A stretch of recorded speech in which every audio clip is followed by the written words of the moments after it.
Bonjour à toutes et à tous. Bonjour Clotilde. Je vais céder la parole à Clotilde dans un instant, mais on me dit ici, côté AMF, de vous informer que la réunion est enregistrée, donc sachez-le, et que vous êtes toutes et tous invités, si vous le souhaitez, évidemment, à afficher vos caméras si vous le souhaitez. Et voilà, simplement que cette information soit connue de tous. Et Clotilde, je te cède la parole avec grand plaisir. Bonjour à tous. Je pense que tout le monde a dû arriver maintenant. Écoutez, oui, c'est peut-être mettre les caméras pour ceux qui le souhaitent. Ce sera peut-être plus agréable de vous voir. Nous vous souhaitons une bonne année à ceux que nous n'avons pas encore eu au téléphone. Moi, j'ai eu un certain nombre d'entre vous, en tout cas, puisque l'actualité, effectivement, pour la petite enfance est dense avec la mise en place de ce service public depuis le 1er janvier 2025. Et nous sommes heureux de vous accueillir aujourd'hui. Alors moi, je suis loin, je suis restée à Roanne et Daniel Cornalba, que vous voyez, qui travaille à mes côtés depuis peu. Donc, je vous le présente. Il remplace Xavier Madeleine, qui était coprésident avec moi. Donc, il va se présenter lui-même. Voilà, donc on est heureux de vous accueillir tous les deux pour répondre à vos questions, vous faire de nouveau une rapide présentation de cette mise en place du service public et puis bien sûr échanger avec vous de la situation. Nous avons eu notre groupe de travail Petite Enfance qui a réuni à peu près 70 collectivités, 70 élus cette semaine, voilà, avec de nombreux échanges et quelques inquiétudes de nos collègues. Voilà, mais c'était un groupe de travail très riche, très dense et très intéressant, très interactif, comme à chaque fois. Voilà, Daniel, je te laisse te présenter et puis amorcer nos échanges. Parfait, merci beaucoup. Bonjour à toutes et à tous. Donc, Daniel Cornalba, maire de l'Étang-la-Ville dans les Yvelines, ce qui effectivement me permettait plus facilement de venir à l'AMF. Euh, et évidemment, je tiens à remercier également Xavier Madeleine pour le travail qu'il a accompli, mais que vous connaissiez pour un grand nombre d'entre vous déjà. Tu l'as rappelé, Clotilde, nous avons rassemblé le groupe de travail Petite Enfance mardi dernier. Je le rappelle toujours, hein, c'est l'occasion d'entendre l'ensemble des communes dans leur diversité, donc à la fois communes rurales, métropoles, et puis l'ensemble des tailles en quelque sorte intermédiaires, ce qui n'est pas inintéressant sur un sujet comme celui de la petite enfance et de façon générale, parce que ça permet de voir aussi que les défis sont variés, mais il y a quand même des ambitions communes. Donc le but n'est pas d'être long, mais c'est de rappeler évidemment quelles sont les ambitions de la loi, les défis aussi auxquels nous sommes confrontés et les demandes de l'Association des maires de France à ce sujet. Donc, pour rappel, la loi sur le plein emploi qui a été adoptée, je crois, de mémoire le 18 décembre 2023, fixait dans ses articles 17-18 quelques obligations, à vrai dire quatre compétences qui sont désormais reconnues comme étant pleinement celles des communes. Euh, Premièrement, l'AMF et sa position sur ce sujet étaient rapidement très claires. C'était de dire que pour nous, c'est la reconnaissance d'une action des collectivités, et en particulier des mairies déjà de longue date. Pour dire les choses autrement, les maires, les élus municipaux n'avaient pas attendu la loi pour agir en matière de petite enfance, évidemment, puisque c'est un défi gigantesque sur la qualité d'accueil, évidemment, de la petite enfance, sur la question de l'égalité femmes-hommes, mais évidemment aussi en termes d'attractivité de nos territoires. Donc, nous accueillons évidemment favorablement l'ambition d'un service public de la petite enfance, y compris face aux scandales, aux polémiques qui ont pu être rappelés dans les rapports de l'IGAS ou encore dans un certain nombre d'ouvrages dont vous avez eu évidemment connaissance ces derniers mois et années. Les quatre compétences qui ont été transférées rapidement, la première, c'est l'identification des besoins. Ça devient la responsabilité. La commune devient autorité organisatrice en matière du service public de la petite enfance. Donc, c'est identifier les besoins dans le territoire.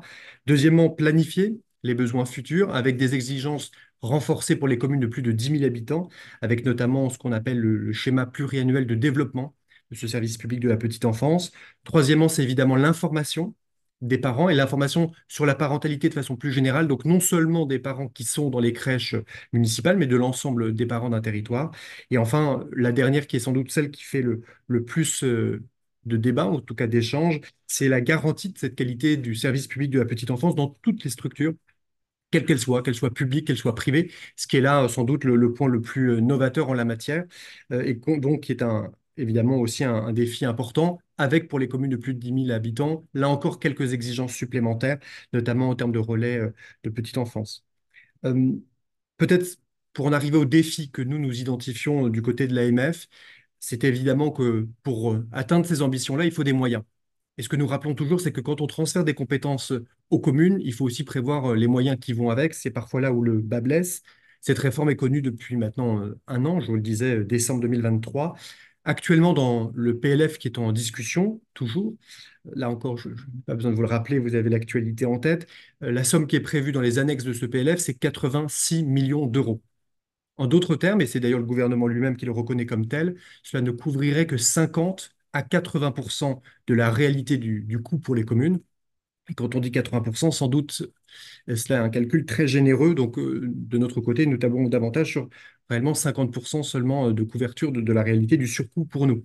Donc là, il y a un premier défi sur lequel nous interpellons évidemment les pouvoirs publics, c'est celui de donner les moyens. Si on veut atteindre cet objectif, il faut s'en donner les moyens. Le deuxième enjeu, donc je parlais, le premier était financier, et permettez juste que je m'arrête sur le financier pour rajouter également que dans les compétences transférées ne sont pas prévues dans ces transferts financiers de compensation pour les communes de moins de 3500 habitants, ce qui a été, comme le rappelait Clotilde, une source d'inquiétude exprimée lors du groupe de travail. Les plus petites communes s'interrogent, puisqu'on peut aussi avoir une ambition en termes de petite enfance dans une commune de moins de 3500 habitants. Donc le fait d'exclure ces communes-là de ces compensations a de quoi étonner.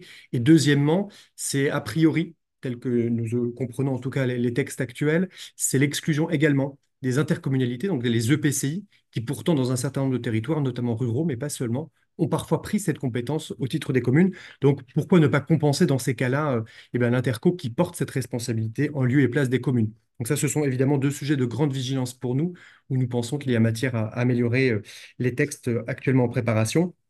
Le deuxième enjeu, pardon, c'est celui de l'information des maires, des communes, leur faire connaître finalement cette nouvelle compétence qui est en place depuis le 1er janvier de cette année. Et on constate encore, et on essaie de le faire autant que possible à l'AMF, c'est d'informer inlassablement les maires et les élus municipaux de cette nouvelle responsabilité. L'ancienne ministre en charge spécifiquement de la petite enfance, Madame Canaillé, s'était engagée à faire un SPPE Tour, c'était son nom, c'est-à-dire un tour de France pour faire connaître le service public de la petite enfance. Il ne vous aura pas échappé que voilà, il n'y a pas de ministre spécifiquement délégué à cette fonction aujourd'hui dans le nouveau gouvernement. Il y a évidemment un portage par Madame la ministre Catherine Vautrin, néanmoins pas de ministre spécifique sur ce sujet. Donc là encore, on attend fortement de la part aussi du gouvernement cette information auprès des maires. Nous prendrons notre part, évidemment, mais nous ne devons pas être les seuls à le faire. Et le dernier point, et j'en terminerai par là, c'est un enjeu qui nous tient collectivement à cœur et je sais tout particulièrement à Clotilde, puisque tu as été à la relance sur ce sujet de façon très forte, c'est le sujet RH. Évidemment, nous avons conscience aussi qu'il y a un besoin urgent en termes de recrutement, puisqu'il manquerait pas moins de 10 000 professionnels de la petite enfance dans ce secteur. Donc là encore, quand on parle d'ambition, elle doit être financière, elle doit être en termes d'information, elle doit aussi être en matière de ressources humaines. Je voulais pas être beaucoup plus long, mais le but, c'était déjà de poser quelques enjeux, défis de cette réforme. Est-ce qu'une fois que ce cadre est posé, moi j'avais déjà répondu à pas mal de questions à certains d'entre vous. Est-ce que vous souhaitez nous poser déjà des questions? Vous souhaitez qu'on développe certaines choses? Comment vous voulez fonctionner? Bon, on a entendu qu'il y a un haut commissaire dédié à la petite enfance apparemment qui devrait être nommé. On attend un petit peu de connaître le périmètre de cette nouvelle fonction. Voilà. Est-ce que vous avez déjà des questions sur cette introduction, sachant que voilà, certains prérequis ne sont pas complètement satisfaits? Nous attendons des précisions. Michel Foin, peut-être. Je vois que Michel Oui, Foin, tout vous avez à votre fait. micro. Allez-y. Oui, merci beaucoup. Je reviens sur le secteur privé, les microcrèches privées.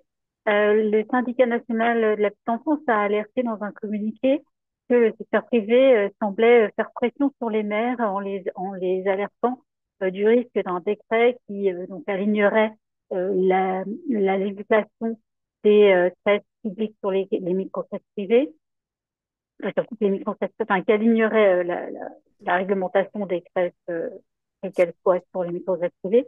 Et donc, alerte, donc, ce réseau privé alerterait les maires en leur faisant, entre guillemets, peser la responsabilité, enfin, en leur faisant peur sur la responsabilité qui pourrait être la leur de la fermeture de ces crèches sur leur territoire. Est-ce que on vous a alerté d'éventuels courriers que des maires auraient pu recevoir du secteur privé? Ils annoncent une grève prochainement. Est-ce que c'est quelque chose qui inquiète les maires? Est-ce que vous en avez entendu parler? Alors, on l'a évoqué bien sûr. On va faire une réponse à deux voix. Alors, c'est déjà effectivement la fin des dérogations qui est accordée jusqu'à présent aux microcrèches est prévue à partir du 1er janvier 2026, effectivement, par le projet de décret. Donc, l'AMF a émis un avis favorable sur ce texte. Nous avons toutefois alerté sur l'impact financier pour les communes gestionnaires de microcrèches PSU, en soulignant le fait qu'à la différence des microcrèches dites PAGE, la participation financière des familles est régie par le barème des participations familiales de la CNAF. Voilà. On ne voudrait pas que les microcrèches PSU publiques fassent l'objet d'une attention. On souhaite qu'elles fassent l'objet d'une attention particulière de la branche famille pour que l'application des nouvelles règles n'aboutisse pas à des destructions de places. Ça, c'est quand même une inquiétude de notre part. Ça a été évoqué effectivement largement lors de notre groupe de travail de mardi matin. Ça a été très largement évoqué. Alors, je laisserai Daniel revenir dessus puisqu'il est assez concerné dans sa commune. Mais l'AMF, nous avons effectivement donné un avis favorable sur cette nouvelle disposition. Daniel, si tu veux apporter un témoignage de la situation dans ta commune. Bonjour, merci. Et au-delà du seul sujet de ma commune, mais tu as raison de le souligner, parce que la question que vous posiez, Madame Font, était de savoir si on était au courant et qu'on avait pu recevoir des courriers. Je vous le confirme, je pense qu'un très très grand nombre de maires ont pu recevoir évidemment des courriers en la matière. Et donc, on n'ignore pas ce sujet. On en parlait d'ailleurs au groupe de travail mardi, c'est-à-dire que après, chaque municipalité peut avoir sa sensibilité sur ce sujet, mais en tout cas, je crois que globalement, l'AMF est attachée et bien conscient de la diversité des modes d'accueil, qu'évidemment public, privé, associatif. Enfin, voilà, il y a une vraie diversité des modes d'accueil, ce qui finalement nous réunit tous, et d'ailleurs, y compris les professionnels que j'ai pu rencontrer ou recevoir, c'est un même attachement à garantir une qualité de l'accueil. Euh, un des sujets qui avait pu faire débat, c'est la question des contrôles. Ce que je crois comprendre, c'est que tout le monde est conscient que dès lors qu'on se donne une ambition en termes de qualité, évidemment, il faut qu'il y ait des contrôles. Je crois que c'est le message, y compris de Madame la Ministre, qui l'a rappelé la semaine dernière, qui était de dire qu'il fallait renforcer les contrôles pour garantir que si on donne une ambition, on s'assure derrière qu'elle est bien appliquée. Ce qui paraît logique, mais la plupart de mes interlocuteurs en étaient parfaitement conscients, considérant d'ailleurs que les scandales dont on a pu parler ne concernaient pas leur structure. Et d'ailleurs, sur ce point-là, je tiens simplement à le rappeler parce que l'AMF l'a rappelé régulièrement, c'est que évidemment, on a tous été profondément indignés de ce qu'on a pu lire, découvrir, parfois, ou ce qui était porté à notre connaissance. Et ça, je veux vraiment qu'on soit extrêmement clair. Je pense que tout le monde, quel que soit le secteur, le mode d'accueil, quand on a découvert certaines pratiques, collectivement, je pense qu'il y a une vraie indignation, tout en rappelant évidemment que ça ne résume pas, il faut que ce message soit aussi très clair, que ça ne résume en rien, évidemment, la qualité réelle de l'accueil dans les structures que nous portons dans nos territoires, qu'elles soient d'ailleurs publiques ou privées. Cet attachement, en tout cas, à l'accueil de l'enfant, c'est l'ambition que nous avons. Et donc, sur les questions des contrôles, je pense qu'on ne peut qu'être favorable pour l'application. Pour ce qui est, évidemment, de la question des exigences en termes de qualification, puisque c'est là-dessus que porte le débat. La position historique de l'AMF, Clotilde l'a rappelé, c'est qu'effectivement, euh, il faut qu'on réponde à la fois à la pénurie. Là, il y a un véritable enjeu, et c'est là où on pousse évidemment le gouvernement à porter des actions en ce domaine.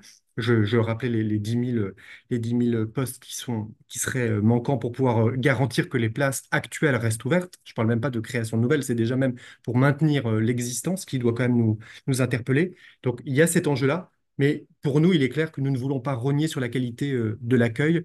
Donc, voilà, c'est ces deux exigences que nous portons en tant qu'AMF. Je pense avoir résumé le propos de mardi, Clotilde, mais Oui, si- il y a deux choses qu'on a bien voulu mettre en avant. C'est le fait que nous sommes très attachés au pluralisme des modes de garde, et ça, on le redit régulièrement, et puis à la qualité de l'accueil. Ça, c'est sûr. Nous, on souhaite que tous les enfants puissent être accueillis dans de bonnes conditions. Voilà, oui, oui, un bon résumé de ce qui a été des échanges qui ont été très nourris mardi. Voilà. Donc concrètement, les maires ne semblent pas inquiets. Enfin, le secteur privé, lui, est très inquiet, mais cette inquiétude ne gagne pas les maires. Eux, ils tiennent bon face à cette demande de qualité, en fait. Ça, Les ils tiennent maires, la... les maires tiennent bon face à cette demande de qualité. On ne peut pas dire que l'inquiétude vienne de la demande de qualité de la part des maires. Effectivement, c'est un bon résumé. Oui, les maires sont plus inquiets de pouvoir répondre aux besoins financiers, à répondre mais pas, ils ont vraiment la volonté de l'exigence de qualité. Je vous entends Mais, très mal, Michel Foin. Alors, je suis désolée, mais j'espère que vous m'entendez bien, mais moi, je vous je entends pense très, très mal. je pense qu'on t'entend très bien, Ah cher bon, Clotilde. d'accord. Et en tout cas, par ici, on vous entend, mais je crois que Michel Font confirmait. Mais en tout cas, voilà, le résumé, c'est qu'il ne s'agit pas de dire qu'on n'est pas inquiet. Moi, je pense que notre mobilisation, elle est pleine et entière. Et je rappelle simplement une chose, c'est que d'ailleurs, privé ou pas privé, la question des pénuries, elle nous touche tous. Donc, à vrai dire, ce combat que peuvent porter les microcrèches, en vérité, tout le monde, toute personne qui gère des structures d'accueil de la petite enfance est confrontée à cette pénurie. Et donc, cet enjeu, il nous mobilise pleinement. Et donc, moi, mon but, c'est pas de dire que, parce que vous disiez, est-ce qu'on tient bon face à ça? Moi, je le vis pas comme un vent contraire par rapport au maire. Je pense qu'à vrai dire, on tire dans le même camp, en quelque sorte. On est du même côté sur la volonté de dire, on a besoin de place. Et quand on parle, on se fixe des objectifs, par exemple, de 200 000 places supplémentaires, c'est un objectif noble, parce qu'effectivement, la demande, elle est réelle dans les territoires. Elle peut être diversifiée selon les régions, évidemment, et on le voit à l'AMF, la tension n'est pas toujours la même sur tout le territoire, mais dans tous les cas, au-delà même de créer des nouvelles places, si on veut déjà pas geler les berceaux, je crois qu'il y a à peu près 60 000 berceaux qui sont gelés en ce moment, c'est quand même colossal. Donc ce défi, il est là. Et donc il ne s'agit pas de nier cette problématique. Au contraire, nous on dit qu'il faut y répondre, et que par contre y répondre ne doit pas passer par une édulcoration du degré d'exigence de l'accueil. C'est ça que nous disons. Enfin, je tiens vraiment à être très clair. Par contre, il y a une autre question qui a été posée, je ne veux pas qu'on l'élude. Excusez-moi, je vois que dans le chat des questions ont été posées, c'était notamment sur la question des financements. Euh, et donc là, simplement sur les décrets, pour le moment, on ne peut pas dire que ce soit d'une clarté totalement limpide, mais ce qui nous est dit, c'est que finalement, il y aurait deux critères principaux euh, pour notamment les compensations financières, qui doivent ensuite être précisés, je crois, en décret en Conseil d'État, si ma mémoire est bonne. Mais les deux critères qui ont été avancés, qui nous semblent insuffisants et incomplets, on insiste sur insuffisant et incomplet, c'est le nombre de naissances dans la commune et le potentiel financier des communes concernées. Sur le potentiel financier, c'est un débat récurrent que les gouvernements successifs ont pu avoir avec l'AMF, où on considère que ça ne résume pas à elle seule la situation d'un territoire. Mais je m'arrête juste un instant parce qu'on en a beaucoup parlé mardi sur la question du nombre de naissances, qui nous semble être un peu décalé comme objectif, parce que vous pouvez avoir des naissances sur votre territoire, comme vous pouvez aussi avoir des enfants qui vont ensuite être mis dans des crèches dans d'autres villes ou des déménagements qui vont se faire. Et donc, la véritable question, c'est combien vous avez d'enfants de moins de 3 ans. Et donc, là, il y a un véritable enjeu, puisque l'objectif de la loi, c'est d'identifier les besoins, c'est donc précisément aussi d'identifier le nombre d'enfants de moins de 3 ans. Il nous semblerait sans doute plus pertinent d'affiner ce critère-là, parce que si on se contente du nombre de naissances, on passera sans doute à côté des réalités dans les communes respectives. Un autre point qui a pu être relevé mardi, c'est qu'il peut y avoir également des spécificités dans les moyens qu'on engagera selon le type de territoire. On a pu rappeler les situations en QPV, donc sur les quartiers prioritaires de la ville, comme on a pu rappeler un certain nombre de situations en zone rurale. Donc, il y a quand même une diversité de situations qui, pour le moment, au regard des critères, ne seraient pas du tout prises en compte, ce qui est quand même de nature à nous inquiéter. Et en tout cas, une association comme l'AMF, qui, avec fierté, représente la diversité des communes, tient quand même à, ne serait-ce que dans les critères, soit intégrer cette complexité-là. Je ne sais pas si Clotilde, tu souhaitais ajouter un élément. Non. J'espère que ça répond à la question. Je n'ai pas vu qui a posé la question, mais j'ai vu cette question. J'espère que ça y répond. Oui, c'est moi qui posais cette question sur le chat. Je demandais également sur les petites communes et les intercommunalités. Vous n'avez pas eu d'éléments sur le fait que ça pourrait éventuellement évoluer. À ce stade, non, mais c'est à ça que servent aussi ces conférences de presse, c'est de faire passer des messages d'alerte. Et donc, il ne nous a pas échappé qu'on est en pleine négociation sur le PLF. Je sais que la période est plutôt à chercher des économies, mais je crois que s'il y a bien un domaine dans lequel il ne faut pas manquer d'ambition et de moyens, c'est celui de l'accueil de la petite enfance. Et sur ce plan-là, pour le moment, les informations que nous avons, c'est que les communes de moins de 3 500 habitants et les EPCI seraient exclus de la compensation, ce qui nous semble être une erreur.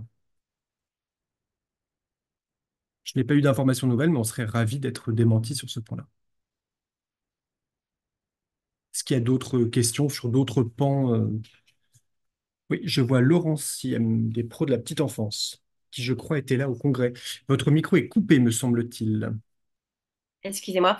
Je voulais juste rebondir sur la question du décret aux microcrèches qu'on évoquait juste avant. Je me demandais ce que vous pensiez de la prise de position de Catherine Vautrin, qui a fait un courrier hier aux élus enfin aux associations d'élus pour tenter de les rassurer. Est-ce que vous, ça vous a rassuré sur cette question du décret?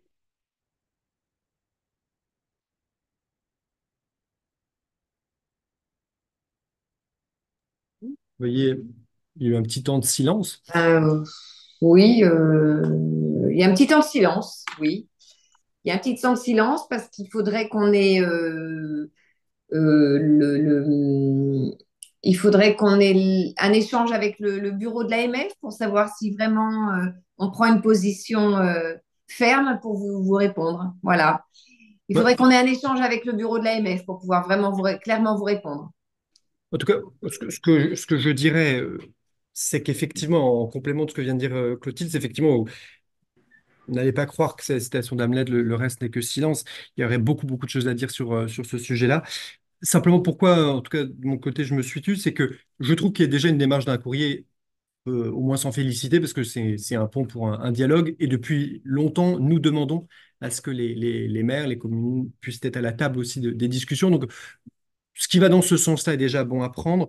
La question, après, c'est effectivement ce que disait Clotilde, c'est le détail des choses.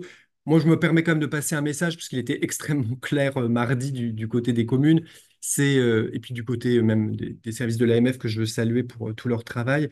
Euh, la ministre, en l'occurrence, vu qu'elle est là depuis peu, elle n'y est pas pour grand-chose, mais la loi, elle a été adoptée il y a un an. Nous sommes au 1er janvier et certains décrets ne sont pas sortis, voire certains sortent, enfin, ou nous sont transmis 2 jours avant le passage en Comité national d'évaluation des normes.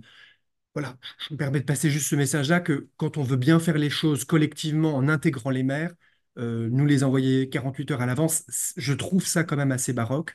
On a une réforme, je le dis, je le répète, elle est connue depuis un an. C'est une priorité, je pense. Je connais aucun parti politique qui n'en ferait pas une priorité. Et pourtant, voilà, bon, nous n'avons pas de budget, il y a d'autres raisons à cela. Actuellement, nous n'avons pas de ministre et nous avons des décrets qui arrivent au compte-gouttes et qui, pour certains, voilà, nous sont transmis extrêmement tardivement. C'est quand même ce message-là aussi qu'on veut passer. C'est pour ça que moi, je posais la question du courrier. Tant mieux qu'il y ait cet échange qui démarre. Mais vraiment, le message que moi, je souhaiterais faire passer, c'est que précisément, sur les enjeux, y compris les enjeux de filière, les maires, à la fin des fins, c'est nous qui, sur le territoire, on a parlé des microcrèches tout à l'heure, sont directement interpellés, y compris parfois pour des textes dont nous ne sommes pas les auteurs.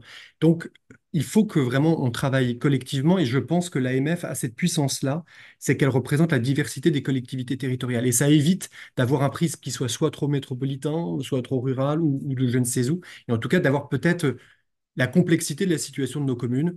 Et en tout cas, ce qui me rassure, et je termine là-dessus, je ne vais pas être plus long, c'est que quelle que soit la diversité de nos communes, à la fin des fins, on a quand même cette même ambition, c'est de réussir cette réforme et de faire que nous n'ayons plus les scandales que nous avons pu connaître par le passé. Moi, je vais quand même vous répondre deux choses. Enfin, il y a effectivement un petit temps de silence, il m'a fallu un temps de réflexion. Bon, c'est toujours louable de faire des courriers. On est des élus, on en fait des courriers. Laurence, je ne vais pas vous faire une réponse de Gascon. On- Mais il y a quand même une chose, l'AMF, on avait quand même demandé à ce que cette loi, cette mise en place du service public petite enfance, qu'on a appelé de nos voeux, qu'on a travaillé, qu'on a attendu, qu'on a porté, nous, les élus en charge de ce secteur, soit mise en place avec méthode et une méthode qui soit travaillée pour que, au moment de la mise en place, nous soyons, nous, prêts dans les territoires. Et pour être prêts dans les territoires, il nous fallait un petit peu de temps. Et on avait demandé à ce que ce soit un temps en adéquation avec les échéances électorales. Bon. Vous vous souvenez, je vous en avais parlé, on l'a déjà évoqué, j'ai déjà dit.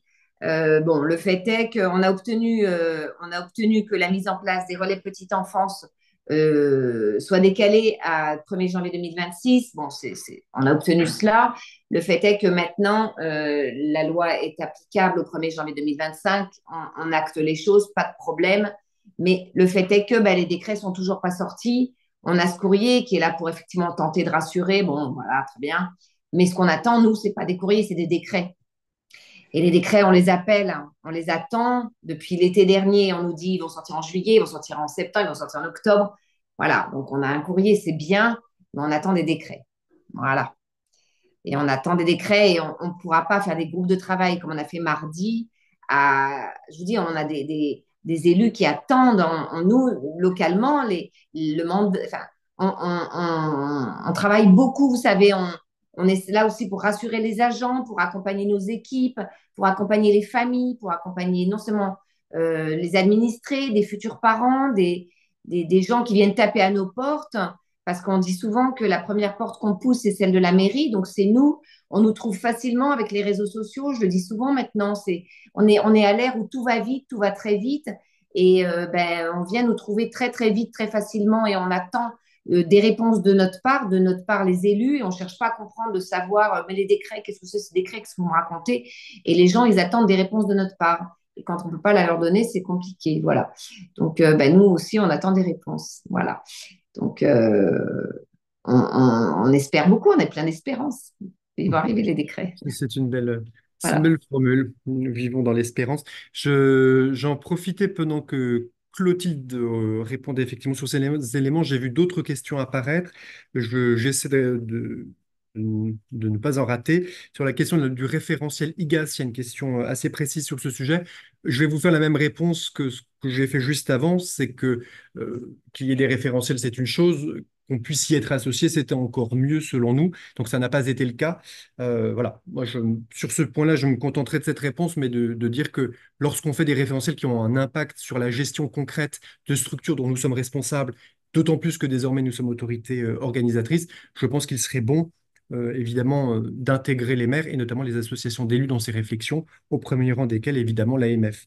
Sur la question de la foire aux questions, le FAQ, euh, chaque après association d'élus peut porter le jugement qu'il souhaite et c'est tant mieux. On y fait d'ailleurs régulièrement référence, on transmet évidemment au maire, mais je ne veux quand même pas passer sous silence moi, une remarque qui a été faite par une maire alsacienne, me semble-t-il, lors du congrès des maires, mais à la rigueur, c'était d'Alsace, mais ça aurait pu venir d'une autre région de France, c'était de dire par pitié, une, une réforme comme ça, elle se fait pas que par FAQ, elle se fait pas que par des foires aux questions. On a besoin de contact humain, on a besoin de rencontres sur le terrain, on a besoin d'expliquer aussi, d'accompagner, et peut-être finalement de dire aux maires, c'est pas insurmontable. Cette réforme, elle peut être aussi un beau défi collectif, parce que parler de la petite enfance, parler des enjeux démographiques, c'est un enjeu qui, à mon avis, peut parler aux maires, peut parler à la population et peut être un beau défi collectif pour notre pays, qui manque pas de défis, mais en tout cas, c'est quelque chose qui devrait pouvoir nous rassembler autour de réponses politiques fortes. Donc, nous, ce qu'on demandait, c'était vraiment d'aller sur le terrain, de rencontrer les maires, d'accompagner dans cette réforme. On a évidemment beaucoup demandé au gouvernement de le faire. Je disais tout à l'heure que Mme Canaillé s'était engagée à faire un SPPE Tour. On lui suggérait de changer le nom pour le rendre peut-être plus intelligible. Bon, il se trouve que la question se pose aujourd'hui de que va-t-il se passer en la matière. Je pense qu'évidemment, il faut le faire. Je le disais aussi en introduction que nous y prenions notre part, et je tiens ici d'ailleurs à saluer toutes les associations départementales d'élus rattachées à l'AMF qui font, pour un grand nombre d'entre elles, ce travail-là, d'organiser des réunions, parce que vous posiez la question, après un mois, quel est le bilan? C'est toujours quand même assez court hein, de faire un bilan, surtout quand tous les décrets ne sont pas là. Mais ce que l'on peut dire en tout cas, c'est que nous prenons notre responsabilité. Il y a eu énormément de réunions, y compris dans les Yvelines, souvent en lien d'ailleurs avec la CAF. Je tiens à le saluer. Hein, il ne s'agit pas que de critiquer nos interlocuteurs, bien au contraire. C'est souvent des réunions qu'on fait ensemble pour essayer d'expliquer aux élus, quelles que soient les strates de communes, bah, finalement la responsabilité qui est la leur, les aides qu'ils peuvent avoir, les informations, et faire qu'au-delà d'un FAQ, il y ait derrière aussi finalement parfois des questions-réponses un peu en direct face à des situations qui peuvent parfois aussi être pas très spécifiques à un territoire. Et donc là, avoir un interlocuteur face à soi, c'est toujours mieux. Donc, en tout cas, on fait ce travail-là. On va continuer à le faire, je pense, là, pendant tout le semestre, parce qu'il est absolument essentiel. Et je crois que c'est aussi une des demandes qui était remontée mardi en groupe de travail. J'espère que j'ai répondu à la question de la personne. Moi, je veux bien poser une question. Je peux, vous m'entendez? Allez-y, allez-y. À l'oral, c'est très bien, parce que comme ça, au moins, on voit qui pose la question. Oui, oui, c'est pour changer. Je voulais revenir sur les inquiétudes que vous avez relayées, qui ont été exprimées par les maires lors du groupe de travail en début de semaine. Je voulais comprendre, est-ce qu'elles portaient uniquement sur les aspects financiers et les inconnus qui sont autour de ces aspects financiers, et donc des communes de moins de 3500 habitants et plutôt des intercos, ou est-ce qu'il y avait d'autres inquiétudes qui sont remontées? depuis la mise en place de la réforme. Et du coup, en fait, est-ce que c'est pour l'instant une réforme qui est lettre morte dans la mesure où vous expliquez qu'il n'y a pas ni décret, ni moyen et qu'il y a beaucoup d'inconnus encore?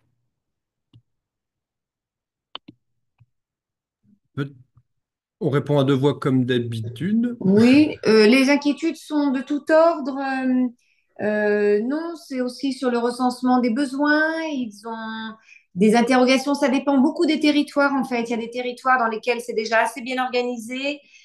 Ça dépend beaucoup, je dirais, du partenariat qui est déjà construit avec la CAF locale, avec la PMI locale. Ça dépend aussi s'il y a un observatoire déjà en place.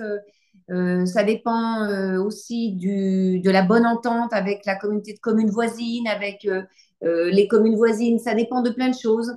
Il y avait aussi des questions très pratico-pratiques. Daniel l'a évoqué un petit peu tout à l'heure, de nous dire, mais nous, on n'a pas de maternité très proche. Quel est le nombre de naissances qu'on doit prendre ils ne comprenaient pas vraiment quel était le chiffre qu'il fallait prendre en compte. Vous voyez des choses très, très pratico-pratiques. C'était ça, plus les inquiétudes. Mm. Voilà, donc il faut un peu reposer le cadre. Il fallait, voilà, un Et, besoin de reposer le cadre, de savoir le qui fait quoi, comment on s'organise localement. et Et j'adorais. ouais, Pardon. les Allez, associations Lucille. départementales, effectivement, je rebondis devant, venant jouer un rôle important d'information en lien avec les CAF locales et en lien avec les PMI locales. Pardon, Daniel. Oui. Non, non, je t'en prie, c'est tout à fait juste. Et effectivement, je résumerai par rapport à la question. Dans mon propos introductif, je résumais à trois enjeux. Donc, enfin, évidemment, il y a une multiplicité encore, ce que disait Clotilde, mais il y avait évidemment le sujet financier, ces fameux 86 millions dont tout le monde s'interroge sur comment ils vont être répartis, mais dont on sait déjà qu'ils sont insuffisants. Donc, en fait, quelle que soit la clé de répartition, quand vous n'avez que 50% de la compensation, c'est déjà un problème de fond. Donc, je ne minore pas du tout ce sujet-là. Effectivement, la question de la ruralité, en tout cas des villes de moins de 3500 et des EPCI a été rappelée avec vigueur. C'est pour ça que sur l'enjeu financier, je suis un peu lourd, mais je pense que c'est vraiment un message extrêmement fort de notre part. Il y avait quand même, deuxièmement, l'enjeu RH. Je rappelle toujours la pénurie de professionnels et qu'il ne s'agit pas juste de rappeler qu'il y a une pénurie de professionnels, il faut ensuite s'y atteler. Il y a un comité de filière qui existe et nous avons toujours été demandeurs à être pleinement impliqués et en tout cas de prendre nous aussi toute notre responsabilité dans cet enjeu. Et enfin, le troisième, qui par essence peut difficilement remonter, mais que nous, on est obligé de regarder, c'est celui de l'information. C'est-à-dire que les maires qui nous posent des questions, ce sont déjà ceux qui sont au courant qu'ils ont cette compétence. Ceux qui ne savent pas qu'ils ont la compétence, ils ne posent pas de questions par essence. Donc nous, on est obligé de s'en préoccuper. Et donc c'est ce que disait Clotilde sur le fait qu'avec les associations départementales, on essaie de transfuser, le mot peut-être un peu fort, mais d'infuser en tout cas, on va se contenter de l'infusion, d'infuser cette information dans les territoires. Et ça, c'est notre rôle, pas seulement à nous, mais en tout cas, on essaie de prendre notre part. Et je termine juste la réponse, puisque vous avez utilisé un terme assez fort, vous avez dit, est-ce que cette réforme est lettre morte? Moi, c'est pas le propos que j'utiliserais parce que ce que vraiment on essaie de vous dire, c'est qu'il y a des communes nombreuses qui n'ont pas attendu la loi pour faire les choses. Donc, on n'est pas attentiste à attendre chaque jour, voilà, y a-t-il un décret ou pas, et de lire ce qui va tomber. On agissait déjà avant et on continue à agir. Hein, il ne s'agit pas de penser que les communes sont inactives, mais il y en a d'autres qui finalement, profitant de cette réforme, se disent, bah, tiens, nous aussi, on veut s'y mettre. Et on a eu notamment, je ne donnerai pas de nom de communes, mais on a eu des communes rurales qui se sont exprimées mardi, qui ont dit, bah, nous, ça nous donne envie d'y aller. On veut aussi faire quelque chose parce qu'on a conscience que pour maintenir notre commune, garder son attractivité, sa vitalité, c'est un enjeu. Et que notamment des couples qui s'installent, eh ben, la question de savoir s'il y aura une offre de petite enfance est une question fondamentale pour s'installer dans un territoire. Donc, je pense que les maires en sont pleinement conscients et que donc, c'est pour ça que je dis que cette réforme, bah, à la fois, elle arrive, il y a celles qui ont déjà fait et qui regardent avec attention ce qui va sortir pour savoir si ça leur crée des obligations nouvelles, de quelle nature. Et puis, il y a celles qui vont se lancer. Donc, en ce sens, je ne pense pas que cette réforme soit lettre morte. Et l'ultime point que je voudrais dire, c'est que, en tout cas, s'il y a une bonne chose, c'est que ça permet de délier les langues, peut-être de sortir de nos couloirs de nage respectifs et d'aller vers davantage d'échanges de bonnes pratiques. Et vraiment ça, en tout cas le groupe de travail, je sais que Clotilde y est tout particulièrement attachée. Et quand elle a eu la gentillesse de m'accueillir dans le groupe de travail, c'est une des premières choses qu'elle a pu me dire, c'est à quel point finalement il y a la partie descendante d'informations que l'on peut faire, mais il y a surtout cette partie ascendante où les villes disent voilà ce que nous on fait dans le domaine de la petite enfance. Et on se donne des idées. Ça a été la question des écrans mardi, mais il y a plein de sujets sur lesquels que l'on peut aussi aborder et finalement être meilleur et améliorer la qualité du service de la petite enfance dans toutes nos communes. Je dirais que même les maires sont. Alors, s'il y a cette partie d'inquiétude, effectivement, que j'évoquais, alors qui est diverse, hein, sur l'organisation, sur l'aspect financier, effectivement, les maires sont quand même contents de la mise en place de ce service public, avec tous les freins à lever, hein, qu'on évoquait. Mais malgré tout, c'est une politique, d'abord, ils sont très au courant, très au fait. Tous ceux qui participent au groupe de travail de façon régulière, ça fait quand même plus de 2 ans et demi qu'on l'évoque. Dès les premiers travaux, on l'a très largement travaillé, évoqué dans tous les groupes de travail. On a associé beaucoup la CAF, la CNAF, on les a beaucoup invités à venir présenter le sujet. Voilà, la DGCS, enfin tous les partenaires, on a été très force de proposition. Dès que je faisais des auditions, je les en informais. Et ils sont plutôt satisfaits qu'une politique qui les intéresse puisse être mise au cœur des débats. Voilà. Et ça leur permet aussi de structurer la politique sur leur territoire et de faire passer des messages aux élus de leur territoire. Donc, non, ils sont plutôt assez satisfaits de ça. Ça donne une dimension intéressante. Ça leur a permis de la mettre en avant. Donc, ils sont plutôt intéressés de tout ça et ça leur permet de mettre en avant quelque chose qui les intéresse. Donc, non, c'est une vraie plus-value pour eux. Ça, de ce côté-là, c'est une vraie plus-value. Je vois apparaître des questions, mais je suis désolée. Et je vais la Allez-y à poser l'oral. à l'oral Ouais. sur la question de l'animation de réseau pour le gouvernement. Vraiment, la position de la commune maintenant, c'est une position d'animation de réseau. Ça me semble très ambitieux. Est-ce que vous estimez que les communes, enfin les maires, les communes sont prêtes à ça? Parce qu'il faut aussi intégrer, bien sûr, des acteurs privés, lucratifs ou pas, avec qui ils n'avaient pas forcément de lien. Donc, comment est-ce que vous les y préparez? Qu'est-ce que vous leur conseillez de faire pour s'y prendre correctement? Ça semble ambitieux, vous avez dit. C'est ça que vous dites? Je vous entends. Ah, vous m'entendez mal? Je vous C'est entends ça? mal. Peut-être Daniel, tu entends mieux. Moi, j'entends pas bien. Sur l'animation de réseau, il est vrai, c'était la question qui a été posée. Je ne sais pas si c'était une allusion directe. Notamment Madame Canayer évoquait souvent le fait que les maires devenaient désormais des chefs d'orchestre d'un comment dire d'un orchestre privé et public d'accueil de la petite enfance. Bon, il y avait un certain lyrisme. Euh, dans les faits, c'est vrai que la question que ça pose, et c'est une question que y compris dans les relations que je peux avoir avec les crèches privées, dans la plupart des territoires, enfin, lorsque ces échanges existaient, ils étaient de qualité. Euh, mais c'est que là, c'est quelque chose qu'il va falloir qu'on définisse, avec des questions parfois pratico-pratiques, puisque comme vous le disiez, en fin de compte, bon, au-delà de la question est-ce qu'on est chef d'orchestre ou pas, il y a la question de l'avis, notamment pour autoriser l'installation d'une nouvelle crèche, donc, qui soulève quelques questions, c'est-à-dire certains maires se disent, d'accord, mais est-ce que ma responsabilité va être engagée si, par exemple, je dis oui à une installation d'une structure et qu'il doit aussi, imaginons dans un cas terrible qu'il se passe quelque chose de, voilà, de dramatique, est-ce que ma responsabilité sera engagée? Donc, il y avait des questions très concrètes de cette nature où là, quand même, on a eu des réponses de nos interlocuteurs de l'État disant non, votre responsabilité ne peut pas être engagée si les faits sont, voilà, sont établis et que la responsabilité est celle d'un gestionnaire, par exemple. Donc ça, c'était comme un élément de réponse assez concret. À l'inverse, il y a la question, entre guillemets, en miroir, qui était si vous donnez un avis défavorable, bah, comment objectiver cet avis défavorable? Parce qu'on a tous conscience qu'il y a une forte demande, évidemment, de place en crèche. Donc là, il y avait parfois des questions philosophiques hein, de la part des collectivités de dire sur quelle base, comment j'objective le fait que c'est pas juste le fait du prince. Je rappelle que le contexte de l'établissement de cet avis, c'était de dire notamment si une collectivité mène une politique de développement de la parentalité et de l'accueil de la petite enfance dans un quartier et que soudainement vous avez une installation qui va un peu à rebours, c'est-à-dire de toute la stratégie que vous avez développée. C'était dans ce sens-là que l'avis avait été prévu initialement. Non, il n'empêche que voilà, il y a des questions très pratico-pratiques et juridiques qui se posent si vous avez un recours voilà, qui est fait au tribunal administratif pour une décision, etc. Bon, je ne veux pas rentrer dans ce degré de détail-là, mais on a aussi ces questions-là où il faut qu'on approfondisse, mais ça, comme dans toute réforme, il faut regarder très, très concrètement les choses. Après, la question pour nous, c'est effectivement comment on fait vivre le dialogue sans se substituer non plus aux instances de contrôle, puisque ce n'est pas nous-mêmes, hein, on n'est pas là, on ne va pas remplacer les PMI, par exemple, hein. Chacun doit être dans son rôle. Par contre, je vois ça comme un levier positif d'échange de bonnes pratiques qui souvent existaient déjà, mais qui vont peut-être se formaliser davantage. Donc là, si je puis me permettre de m'exprimer ainsi, mais on parle de petite enfance, donc c'est approprié, je crois, on apprend en marchant aussi. Et donc là, en avançant, on voit aussi peut-être les lieux où il y a peut-être des choses à améliorer, des échanges qui se font déjà. Euh, donc globalement, c'est sûr qu'il y a beaucoup de questionnements là-dessus, mais je pense que l'État, la CAF, etc., en sont bien conscients et en tout cas se sont engagés à être force de proposition en termes d'accompagnement. Donc on verra ensuite très concrètement.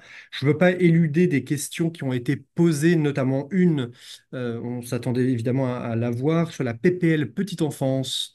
Vous en avez peut-être entendu parler, la proposition de loi Petite Enfance de Madame Hervieux, députée de Paris. Euh, En tout cas, il faudra évidemment regarder, c'est tout récent, mais ce qu'on constate, c'est qu'elle a été adoptée assez largement, hein. Je crois que un certain nombre de vos collègues ou vous-même avez pu dire que c'était une proposition loi au final transpartisane, parce qu'effectivement, elle a pu rassembler des députés de quasiment tous bords. Je dirais surtout qu'elle fait écho finalement au rapport de l'IGAS. Il y a un certain nombre de recommandations qui figuraient.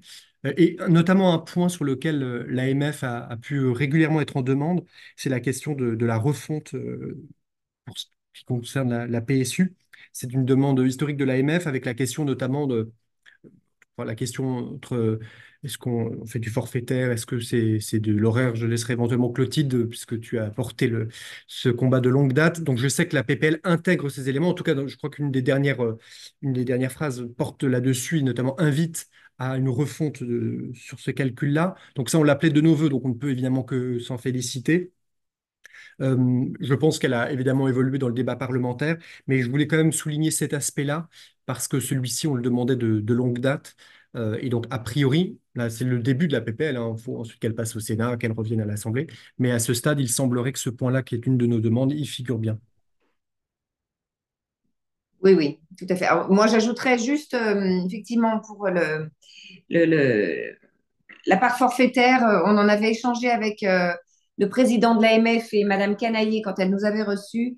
Et elle était prête à travailler de l'année 2025 sur ce sujet. Je l'ai évoqué avec certains d'entre vous. Elle s'était vraiment engagée, elle travaillait. Elle avait tout à fait conscience de la difficulté pour les directrices, les directeurs de crèche, de la situation et de cette charge administrative, cette lourde administrative qui pesait sur eux.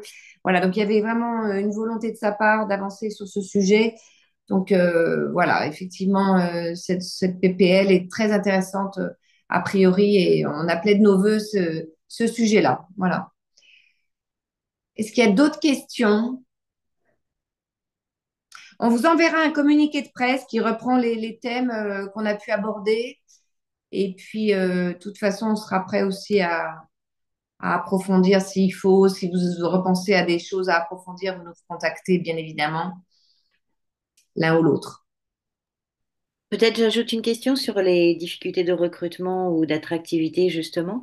Est-ce que vous voyez, comment dire, est-ce qu'il y a des bonnes nouvelles ou des perspectives quelque part ou dans vos radars ou rien de nouveau en fait? Alors, euh, oui, mon micro est ouvert. Nous avons donc toujours nous appuyons sur le comité de filière petite enfance, hein, présidé par Elisabeth Laitier. Donc, nous sommes associés aux travaux et la feuille de route semble euh, orientée, cadrée pour vraiment avoir euh, un rendu qui soit opérationnel pour pouvoir donner enfin, je dirais enfin, des choses concrètes en matière d'un plan métier que nous appelons, vous le savez, de nos voeux depuis longue date, et pour faire des propositions qui soient cette fois-ci concrètes, hein, je dirais. L'idée était de pouvoir travailler avec France Travail et aller chercher des potentiels candidats qui pourraient être orientés vers les filières de la petite enfance. Voilà, déjà, c'était une des orientations qui devait être prise par le comité de filière en lien avec France Travail. Mais voilà, pour ce qui est d'un vrai plan métier, une remise à plat, une refonte totale, on n'est pas encore c'est pas encore complètement abouti comme on l'aurait imaginé. Voilà. Et donc, je dirais qu'effectivement, en complément, il y a tout ce que tu viens de dire sur le plan métier, le développement de la filière, où on est assez en demande. J'ajouterais qu'une action assez forte qui a pu être portée sur l'attractivité quand même des métiers, c'est bien de le rappeler, c'est la revalorisation des rémunérations, y compris hein, dans ce secteur. Et les collectivités y ont pris assez largement leur part, hein. En tout cas, c'est quelque chose que nous assumons et qui fait partie aussi très concrètement, quand on parle de revaloriser une filière, c'est revaloriser pour la rendre attractive, ça passe aussi de façon sonnante et trébuchante, évidemment, dans la rémunération très concrètement. Et je ne sais pas si c'était la dernière question, mais ça me permet quand même de souligner, parce qu'on peut-être qu'on ne l'a pas dit alors que c'est une évidence et peut-être qu'il aurait fallu en commencer par là, mais rappeler quand même l'incroyable travail qui est fait par celles et ceux qui font vivre les structures de la petite enfance, qui est un métier qui est loin d'être simple, qui peut aussi être dur. On sait qu'il peut y avoir une forte pénibilité en la matière. Et donc, c'est pas juste pour faire beau que je le dis, c'est une réalité. Et que quand on va dans les structures de crèche de nos collectivités, par exemple, c'est toujours quelque chose que je veux dire, c'est à quel point la société se doit d'être reconnaissante de celles et ceux qui font le choix de ce métier-là. C'est un métier qui n'est pas toujours simple, même si je pense qu'il est porteur de sens. Et dans une société où la question du sens, y compris dans son métier, est un véritable sujet, là, je crois que c'est un métier pour le coup, on sait pourquoi on se lève tous les matins pour travailler. Donc, sachant aussi le reconnaître et sachant le reconnaître aussi dans les rémunérations. J'avais une dernière question justement pour la rémunération. Est-ce que vous envisagez de questionner, comme vous le faites régulièrement au moment du congrès des maires, justement le vote ou pas de l'augmentation des rémunérations des professionnels de la petite enfance par les maires, parce que ça doit être voté en conseil municipal. Est-ce que vous envisagez de faire une enquête pour savoir quelles sont les communes qui l'ont fait ou pas? Alors, j'entends très mal Michel Foin, je ne sais pas pourquoi. Par contre, donc j'ai pas compris la question. Par contre, j'ajoute que la CNAF, mais vous le savez certainement, je sais pas pourquoi j'entends pas Michel Foin. Je suis navrée, vraiment, vraiment, vraiment. Je vous ai régulièrement au téléphone, donc je vous le redirai. Mais par contre, j'ajoute que la CNAF, vous le savez, relance l'étude hein, sur la pénurie des professionnels. En ce moment, hein. Nous avons une étude qui date un petit peu et il semblerait que l'étude relancée par la CNAF va donner des chiffres qui seraient certainement plus mauvais que l'étude précédente. Voilà, donc nous vous la communiquerons bien évidemment quand nous l'aurons. Daniel, j'espère que tu as entendu la question de Michel. Alors j'ai entendu, mais je te remercie de ta réponse. Ça me donne le temps de réfléchir parce que j'ai essayé de voir en quoi Ben, ça pouvait dis-moi, c'était quoi pouvait ouais. être un frein. En fait, non, mais c'est pas tant sur la nature de la réponse, mais c'est la question elle-même. J'ai cru comprendre, donc Michel Fin, ce que vous demandiez, c'est finalement le fait qu'il faille passer en conseil municipal pour pouvoir acter d'une augmentation de la rémunération au regard du fait qu'il y a des compensations, etc. Est-ce que c'est un frein? Et j'avoue que ce que je... Ou alors j'ai mal compris On a votre question. la Je grille voyais pas en quoi soumis à la le grille. conseil municipal serait Non, un la frein. question est-ce que vous envisagez de comptabiliser le nombre de communes qui ont fait le Ah, pardon. choix d'augmenter les salaires D'accord. et Bah, donc de alors, faire un sondage pour savoir combien de communes, parce écoutez, qu'elles elles sont pas obligées de le faire. Bien, non, non, on est mais bien d'accord. vous avez raison. Et d'ailleurs, je comprends mieux parce que je ne voyais pas pourquoi le conseil municipal, généralement même, c'est plutôt un vote assez unanime hein, sur ces sujets-là. Je dois dire, en tout cas, par chez moi, mais je pense assez largement. À vrai dire, c'est une question, c'est presque une suggestion que vous nous faites. Et je pense qu'on peut prendre la balle au bon parce que, enfin voilà, je pense que c'est une bonne idée. En tout cas, on fait régulièrement. Pour le dire autrement, on fait régulièrement des questionnaires où on demande en ville adhérente qui le souhaite de répondre aux questions pour faire remonter les politiques qu'elle mène, les difficultés qu'elle rencontre. Mais ce sujet-là, typiquement, je pense que peut tout à fait faire l'objet d'un questionnaire. Donc, comme quoi la conférence de presse permet aussi de prendre les suggestions des journalistes pour améliorer le service public de la petite enfance. Donc, on vous remercie, Michel. Moi, j'avais juste ajouté justement, à ce stade, vous n'avez pas d'idée approximative de la proportion de communes ayant des structures de petite enfance qui font ce choix, parce qu'il y a quand même un reste à charge malgré et celles qui ne peuvent pas, en fait, ceux qui peut-être le voudraient, mais malgré la compensation, ne pourraient pas.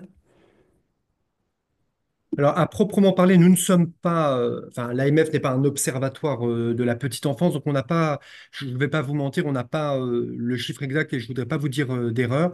Néanmoins, c'est vrai que c'est un des sujets que l'on discute, y compris en groupe de travail. Mais en tout cas, je prends le point. On fait souvent des questionnaires et ça pourra être l'occasion, effectivement, de compléter, de dire celles qui ont fait ce choix-là. Ce que je peux en tout cas vous dire à l'échelle de mon territoire, c'est qu'il y a eu beaucoup d'échanges entre communes pour savoir celles qui le faisaient, dans quelles conditions elles le faisaient y compris parfois, d'ailleurs, on n'a pas toujours conscience, ce que je vous disais d'ailleurs tout à l'heure, c'est qu'on est souvent dans notre couloir de nage. C'est-à-dire qu'on prend des politiques, on mène des politiques, et puis on ne se pose pas toujours la question de savoir est-ce que les autres le font, est-ce que les autres ont eu des difficultés. Et donc là, typiquement, nous, depuis quelques mois, on échange beaucoup avec les autres villes sur ce sujet-là, au détour en quelque sorte de cette réforme, pour voir quelles sont les mesures qui ont été prises. Et ça nous a permis de constater, voilà, y compris, est-ce qu'en termes de rémunération, on était à un bon niveau ou pas, est-ce qu'il fallait renforcer encore. Mais bon, je sais pas, je préfère pas donner de chiffres qui seraient sans doute pas justes. À mon avis, il faut qu'on fasse ce questionnaire pour avoir une idée plus juste. Mais ce qui est certain, c'est qu'au détour de cette réforme, c'est un véritable. Je parlais d'échange de bonnes pratiques tout à l'heure. Typiquement sur ce sujet-là, c'est un sujet de discussion entre villes. D'où l'intérêt de ce groupe de travail qui nous alimente. On a des remontées de terrain assez concrètes. On n'a pas d'observatoire à l'AMF, mais effectivement, nous proposons régulièrement des questionnaires comme ça, effectivement, par l'intermédiaire de ce groupe de travail. Je peux ajouter une question encore. Oui, Il s'agit des places qui sont gelées. Alors, comme j'ai une très mauvaise mémoire et des chiffres en particulier, je voulais que vous me reprécisiez d'où venait ce chiffre de 60 000. Est-ce que c'était un chiffre qui augmente ou qui reste stable? J'ai l'impression que c'est de pire en pire, en fait.